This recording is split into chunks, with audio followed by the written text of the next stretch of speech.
Le voy a invitar a abrir su Biblia en el libro de Salmos, en el capítulo 138, versículo 8. Está la palabra del Señor para el día de hoy. Decir respecto del libro de los Salmos, mientras usted busca la palabra del Señor, que esta es una maravillosa compilación, según los estudiosos, intencional de poemas, cantos y himnos al Señor, recopilados por todo el proceso del pueblo de Dios desde el Éxodo hasta los 400 años de silencio, antes de la venida de Jesucristo como Hijo de Dios. De David son solamente 79 salmos, y dentro de los reconocidos autores está también Moisés, el rey Salomón, y hay 49 salmos anónimos. Fue sorprendente para mí encontrar, por ejemplo, que el Salmo 1 y 2 son anónimos, no tienen un autor definido, pero que sí, en el transcurso del tiempo, Dios permitió que esta recopilación de himnos y poemas fueran compilados para tenerlos hoy como palabra del Señor. Amén. Salmo 138, versículo 8, si lo ha encontrado me dice amén. Y lo leemos todos juntos en el nombre del Padre, del Hijo y del Espíritu Santo. Jehová cumplirá su propósito en mí. Tu misericordia, oh Jehová, es para siempre. No desampares la obra de tus manos. Seamos bendecidos con la lectura de la palabra del Señor. ¿Cuántos han escuchado esta frase? Y yo creo que todos los que no nacieron en cuna de oro, como se dice en un contexto cristiano, y es más, yo creo que todos los que estamos acá en algún momento de nuestra vida cristiana escuchamos la siguiente frase: Dios tiene un propósito para tu vida. ¿Cierto? Yo creo que en medida que fuimos creciendo, que llegamos al Señor, hubo alguien seguramente que se acercó a nuestra vida y nos dijo: ¿sabes qué? Dios tiene un plan para tu vida. Dios tiene un propósito para tu vida. Y ¿sabes qué? Acá caemos en polarizar esta frase, porque muchas veces se usó de mala manera, ¿verdad? Muchas veces caemos como en experiencias místicas, ¿verdad? Con buenas intenciones para querer decirle a alguien: Dios tiene un plan para tu vida. Pero ciertamente muchas veces quien la dice y quien la recibe no tiene ni idea qué plan es el que Dios tiene para su vida. Por lo tanto, para partir en esta ocasión es necesario entender que una es la voluntad de Dios, que esa es general, esa es para todos. Hay un propósito absoluto y general para todos, que Dios tiene, que es con todos y que es hacer la voluntad de Dios, ¿verdad? Que caminemos cada día en santidad hacia la estatura, como dice el apóstol Pablo, de Jesucristo, el varón perfecto, para un día estar con Cristo. Su voluntad fue, frente a nuestra naturaleza perdida, ¿verdad?, rescatarnos del infierno, de las consecuencias de nuestro pecado. Pero frente a eso también hay un propósito específico que Dios tiene con cada uno de nosotros. Hay un plan que Dios, como dice el salmista, planificó desde antes de la fundación del mundo con cada uno de los que están en este lugar, y que se va desarrollando en el transcurso de nuestra vida. Pero ¿sabe que esta frase parece ser rimbombante, verdad? Imagínese cuando somos niños: Jehová tiene un propósito para tu vida. Y como que nosotros igual cuando somos niños recibimos una frase así, es como súper emocionante, ¿cierto? Es como genera espectacularidad, despierta sueños. Ya cuando pasa el tiempo y somos adolescentes, esto como que nos despierta una pasión por las cosas del Señor. Yo me acuerdo de nombres de congresos, ¿verdad?, de jóvenes, que era como levantando nuevas generaciones, y todo enfocado a esta frase.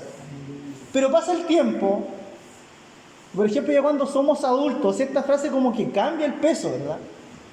Cuando ya tenemos una adultez, que alguien nos diga: Dios tiene un propósito para tu vida, ya es distinto, ya es como, deja de ser tan espectacular, y como que uno igual piensa y medita con un poco más de racionalidad y madurez y dice: ¿qué propósito será?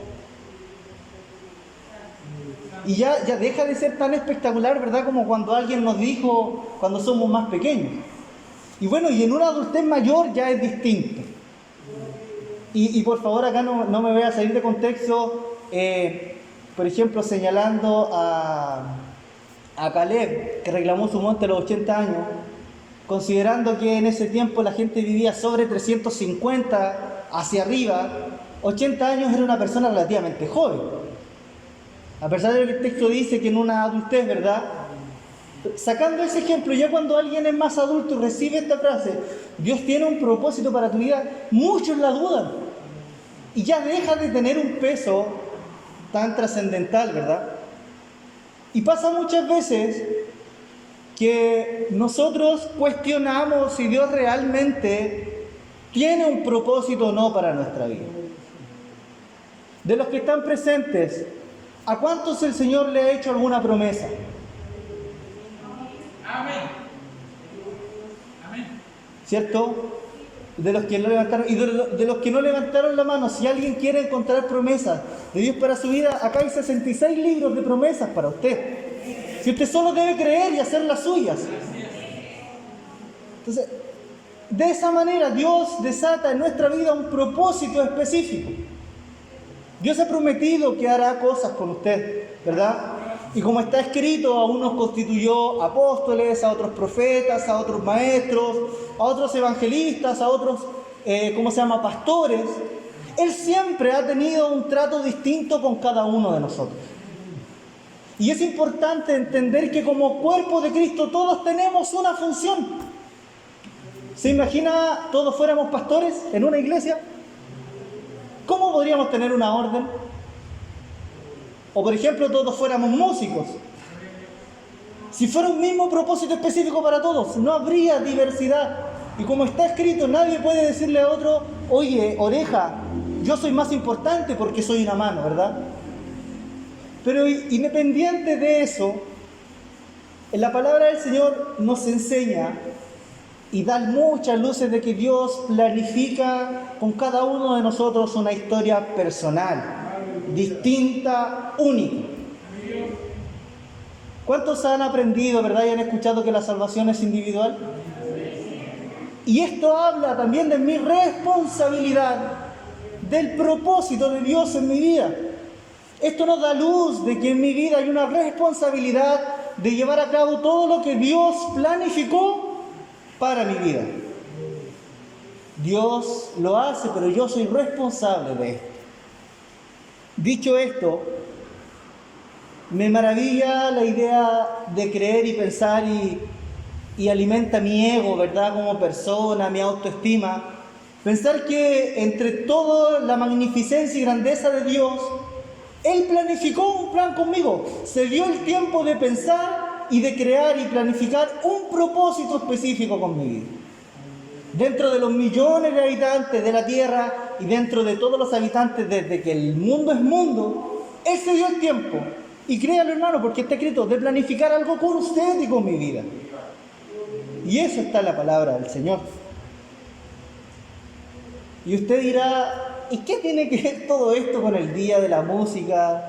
¿Qué tiene que ver todo esto con el día que estamos celebrando o con mi vida personalmente? Lo que pasa es que en el texto que acabamos de leer es un cántico muy distinto a la última sección del libro de los Salmos. El libro de los Salmos se divide en 4 tipos de salmos: lamentos, alabanzas, esperanza y fe. Si pudiéramos clasificar todos los salmos, estarían en estas 4 categorías. Y este precisamente es un salmo que tiene una dualidad, porque es un salmo de esperanza y también de lamento. Este salmo lo escribe David haciendo a través del pueblo de Israel en un contexto de cautividad. Usted sabía que el proceso de liberación, ¿verdad?, desde Egipto y por todo el Éxodo se repitió cíclicamente por muchas generaciones, producto de que el pueblo de Israel se iba en pos de otros dioses de su pecado, eran tomados cautivos y nuevamente Dios levantaba a un hombre de Dios, eran libres y así y así. Y en una de estas cautividades se escribe este salmo. Y este es un cántico de lamento, pero también de esperanza. Independiente de la edad y del tiempo que usted viva, para poder entender lo que realmente quiere decir el salmista en este pasaje, es necesario leer el capítulo anterior. Y en el capítulo 137, nos dice algo muy impactante. Y que dice lo siguiente: junto a los ríos de Babilonia, donde estaba cautivo el pueblo de Israel, allí nos sentamos, aún llorábamos, acordándonos de Sión. Sión es el lugar donde habita Dios, el lugar donde yo encuentro la presencia del Señor. Versículo 2: sobre los sauces, en medio de ella, colgamos nuestras arpas. Y qué impresionante es entender que, independiente a que Dios tenga un propósito específico con nuestra vida, nosotros somos llevados cautivos producto de nuestra desobediencia, tal cual como el pueblo de Israel. Y nos sentamos en nuestra Babilonia y colgamos nuestras arpas en los sauces. Y llame usted su Babilonia como usted quiera.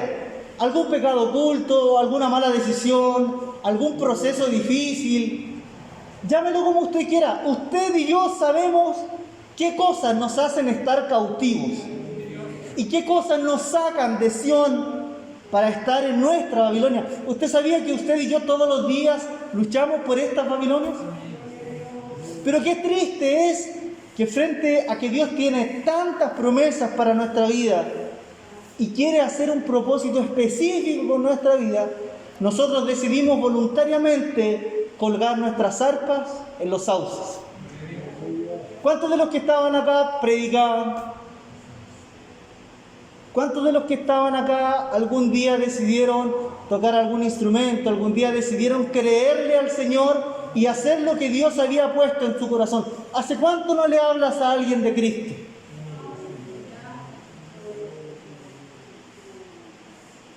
Después que te llenaste de tanto conocimiento, ¿hace cuánto no impartes ese conocimiento de Cristo a otros? ¿Hace cuánto decidiste detenerte y colgar tu arpa en un sauce? ¿Hace cuánto predicador, hace cuánto hombre de Dios, hace cuánto músico, evangelista, hace cuánto te detuviste en el camino y Babilonia fue más fuerte que el propósito de Dios en tu vida? Y no podemos culpar a nadie, porque a Babilonia entramos por la desobediencia. Y voluntariamente decidimos decirle que no al propósito de Dios en nuestra vida y quedarnos a llorar bajo un sauce en Babilonia. Usted y yo conocen su Babilonia. Yo conozco la mía. Y la pregunta es, que venía a mí de la palabra del Señor: ¿por qué estás llorando frente al sauce?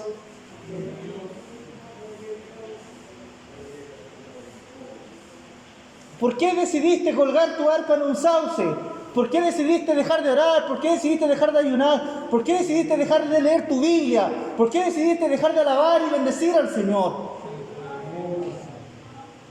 ¿Por qué decidiste dejar de orar por enfermos? ¿Por qué decidiste dejar de hablar de Cristo? Simplemente porque nuestra desobediencia nos hizo cautivos. Y ningún cautivo puede desarrollar y vivir plenamente el propósito de Dios en su vida. Un ciego no puede guiar a otro ciego. Y me marca tanto este capítulo 137, porque frente a este lamento, a este lloro, el salmista canta. Y es el mensaje que hoy Dios tiene para usted y para mi vida. Frente a cualquier situación, aunque el escenario parezca imposible, aunque usted diga que la realidad supera, incluso que su pecado es tan vergonzoso que Dios no puede hacer nada, déjeme decirle que Dios es mucho más poderoso que todas sus faltas. Que si usted se arrepiente de corazón, Jehová cumplirá su propósito en su vida, porque usted es la obra de sus manos. No le dé más poder a su carne de la que tiene. No le dé más poder a Satanás del que tiene sobre tu vida. Cristo tiene el poder. Usted es la obra creadora de Cristo. Por lo tanto, En esta cautividad, si alguno de los presentes está cautivo y cree que Dios puede hacer algo con su vida, cante al Señor: Jehová cumplirá su propósito en mi vida. Él no lo va a desamparar. Pero usted tiene que creer en su corazón y decidir salir de Babilonia. Porque si usted no le cree al Señor, ¿cuándo va a salir de su cautividad? Y creerle al Señor trasciende mucho más de un ejercicio de venir a la iglesia. Trasciende mucho más del ejercicio de llorar o hacer una simple oración. Salir de Babilonia significa que realmente nos arrepintamos de corazón y creamos en que somos nación santa, pueblo adquirido por Dios, y empecemos a vivir como Dios quiere que vivamos. Y este canto resulta profético para el pueblo de Israel, porque vino Cristo y los hizo libres de esa Babilonia. El rey mesiánico que habla la última sección del libro de los Salmos vino. Y lo espectacular para nosotros es que vino para usted y para mí también, para que usted y yo seamos libres de nuestra Babilonia. Independiente del pecado, independiente del proceso, tenemos la opción de arrepentirnos de todo corazón y ser libres. Dios no se ha cansado de usted, la gracia de Cristo no se ha agotado. Cante en su corazón: Jehová cumplirá su propósito en mi vida. Su misericordia, oh Jehová, es para siempre. Su misericordia no se acaba cuando usted peca. Como buen padre nos castiga, hay consecuencias, pero no se quede en el error, no se quede cautivo en Babilonia. Descuelgue esa arpa del sauce y camine en pos de Cristo. Jehová tiene un propósito con usted. Jehová tiene un propósito conmigo. Pero necesitamos creerle al Señor. Creer en su gracia, que ésta está tan viva como cuando Cristo murió en la cruz.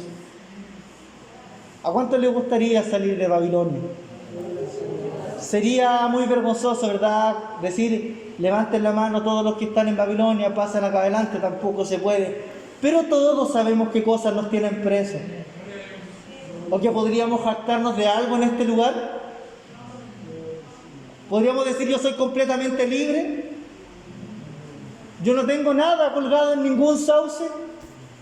Déjeme decirle, querido hermano, que lo espectacular de este salmo es que en medio de la cautividad que nosotros entramos voluntariamente por nuestros errores, Cristo sigue teniendo un propósito con nuestra vida, y que es perdonarnos, redimirnos y hacernos su nación. Él es nuestro Padre, Él tiene el poder para que salgamos de nuestras cautividades. Y por favor, dejemos de andar mirándole la cautividad a nuestro hermano. Nuestro pecado es tan, incluso hasta aún más vergonzoso que el pecado de mi hermano. Y tanto interés que le prestamos. No, es que este hermano ya no es lo mismo. ¿Cuántos han escuchado? Ya perdió el primer amor. No, es que antes estaba en todos lados. No, es que ahora ya no pasa nada con él. Preocupémonos de salir de nuestra Babilonia, porque Jehová quiere en nuestra vida escribir una historia distinta en santidad. Dios te ha prometido cosas, amén. A mí también me ha prometido cosas. Dios quiere desarrollar un plan en mi vida, amén. Pero es tiempo de salir de Babilonia y elevar este canto al Señor. Jehová cumplirá su propósito en mi vida, porque su misericordia es para siempre y porque somos creación de su mano. Aliéntese nuestro corazón, y más que creer a las voces de nuestra realidad, de Satanás, de nosotros mismos. ¿Sabe qué? Nosotros nos hacemos tanto daño. Nosotros somos nuestro principal enemigo para que Dios cumpla su propósito en nuestra vida. ¿Sabe cómo se llama ese propósito? Gran Comisión. En la Gran Comisión, ¿cuál es tu papel? ¿Cuál es tu función? ¿En qué línea Dios te ha llamado? ¿Lo estás haciendo? ¿O simplemente tienes la unción del gomero? ¿cierto? Y que ahora, como los televangelistas le ponen unción de todo, pongámosle hoy día la unción del gomero. No, hermano, Dios quiere que tú seas un agente de cambio, que compartas el amor que has recibido, pero antes de eso, necesitas salir de tu Babilonia. Y yo necesito salir de mi Babilonia. Seamos bendecidos por la lectura de la palabra del Señor.